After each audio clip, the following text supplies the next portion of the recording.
ba yon. Nèg la nou pose a Chita non men. Yo, mwen gen joun ba ou nan vil la, sak pase men. bat la non men de Dubai. Dubai men. Oh, Pada isen kwa Mexico men, se Dubai wale? ah men Dubai Mexique m'de mon cher. Charge. Mexique ba civil gaz mon cher. Yeah. Sa gen men. Dans sa ma femme dans Dubai. Ki fam sa? Faites bon cher. Peda. Sérieux men, ba sérieux ma femme. Ebe kom se? Mais ou même qui vient on a vinn là oui. Ça qui représenter son problème pour moi. Ki problem yon la? Non pour n'aime madame qui va pas vivre comme si pour acheter femme dans relève là les dîner boss. Comment? On a dîner boss. Fet nan ki gos la? Oui, on c'est boss. Hey, peda.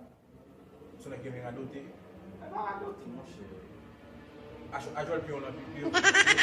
Wala pou problem la nou? Ça. Là ça va devenir là il va madame mon cher. Men yon, so panse fè man jan la. Bon rien pas. Bon, wap toujwa pale mwen don fam. Ki lò fè mwen konta fam sa men? Ça va toujours là mais comme va faire encore avec. Ça va toujours là mais c'est pas comme si même m'a expliqué pour moi. Sa vle di sa?